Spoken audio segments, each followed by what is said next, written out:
Hey everybody, it's Eddie Joe on Crypto, and it has been a crazy week. So let's dig in a little bit. So you had all kinds of economic data come in, some good, some bad, absolutely confusing. The regular stock market isn't reacting well, right? Because you can't tell from the data whether things are getting better, getting worse, staying the same, and that's going to be a messy space for a little while to come. Layer on top of that, for the Cryptoverse, you've got Silvergate. That fiasco right there is going to have long legs, meaning we're going to be hearing about it for a while, right? That's fine. That it really is fine. They're not the only game in town. I suspect that either they come back from it well, or the assets will be conveniently sold off to companies that have a deep interest. Just take a look at my previous videos and you'll see who has interest in Silvergate. They were also told to release, what is it, $9.8 million to, BlockFi, because they were supposed to. It's either 9.8, 9.5. Doesn't matter at that number. It's basically 10 mil. So you've got that. That fiasco's not playing out well. We'll keep hearing about it for a while. Fine. If you put those two together, you've got something that's holding back both markets. Stocks, stocks, bonds, all that stuff, traditional, markets, as well as the Cryptoverse. Now, is the Cryptoverse doing anything that's good? Anything worthy of conversation? Yes. You had a lot of news last week. Here's a little bit more news that technically is from last week. And that's Coinbase making big moves both on the retail side and on the institutional side.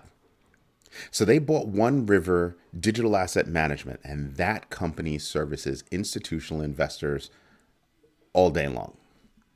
Why did they do that? It should be painfully obvious. They want to solidify their business in the institutional space. That makes sense. Good choice. There's a reason to buy coin as a stock, in my case.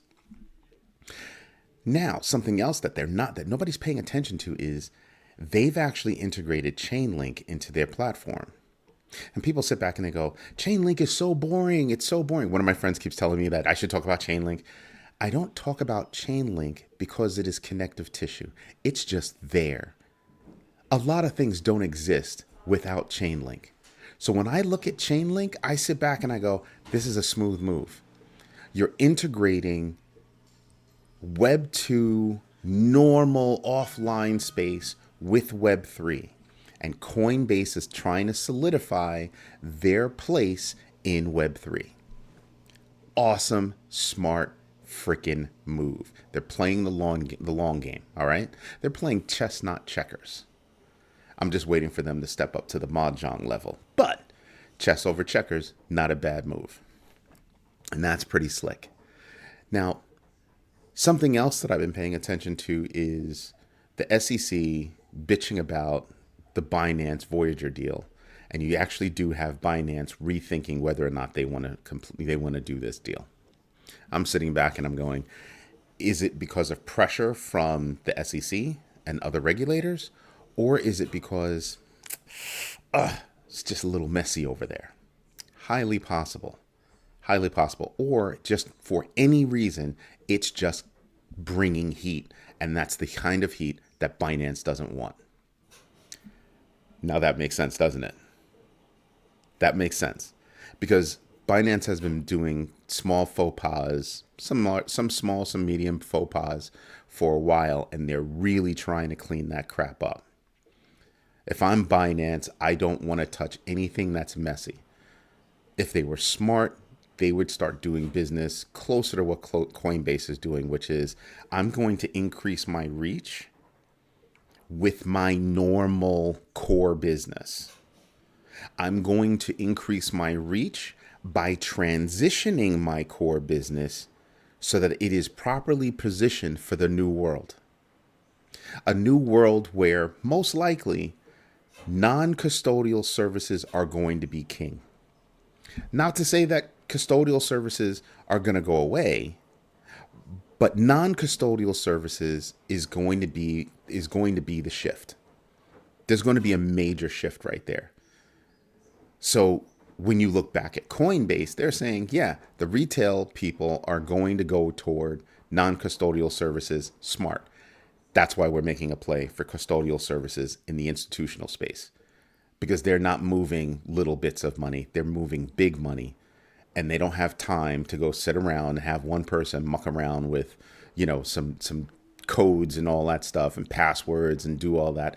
They want a track record, and they have to have one, actually. They need an auditable trail that money was moved, transferred, all that other good stuff, and did what it was supposed to do. So Coinbase is making a strong play, a very strong play. It's not to say that they're turning their back on the retail space. They're not at all. But they are making a very big and concerted effort for the institutional space, something Binance really should be paying attention to. Binance is the biggest in the world, by far. They are the biggest in the world.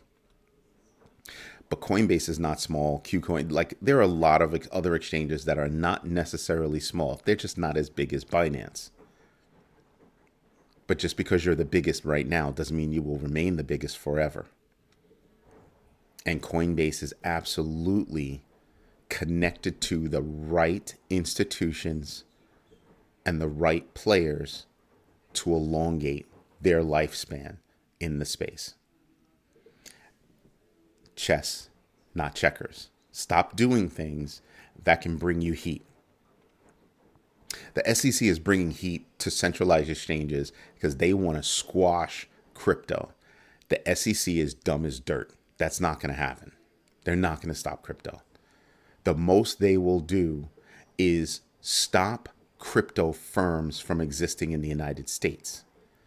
They really shouldn't do that because you're going to chase away all of the talent that supports those firms. Do you think they're going to go back to traditional finance? No, they don't like that life. They don't. My developers don't like that life. So that's why they work for me. They're like, straight up, I'm not going back there. They think of it as jail. So you're going to chase away the brain trust that exists for innovative technologies. Dumb as dirt, Gary. Go get a new life. Go plant your garden or something like that, because you're ruining everything else. Just my 2 cents. Just saying. Apple seems to be holding up the release of Uniswap's wallet. They have not approved it. Uniswap released it. Apple has not approved it yet, and they have also not given a reason as to why. Now, when I sit back and I look at that, I kind of sit back and kind of go, that walled garden. The walled garden is not as big as you think, but it's big enough and comes with people that spend money. That's why companies always release iOS and Android, and it's in that order, even though Android is bigger every place else.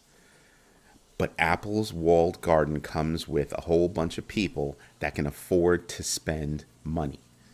Think about this. Go to a poor neighborhood. People are rocking Apple phones.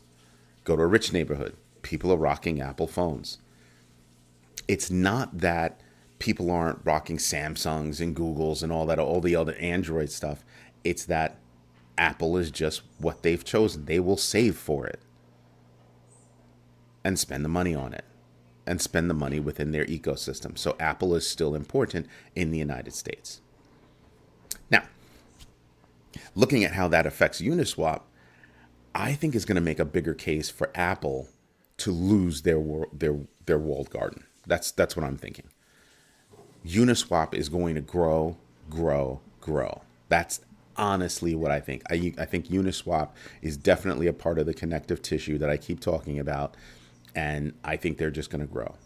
Keep an eye on Uniswap. I know I do. My kids do. And that brings me to the most wonderful news. You know I'm being coy, right? And that's Tether. Tether's got problems. Apparently, allegedly, the Wall Street Journal is saying they use fictitious accounts and a whole bunch of other things to release or to obtain bank accounts. That's going to have a really large effect. So that's what I'm looking at for the next week. That's been your Sunday Roundup. I hope you have a good one. Bye-bye.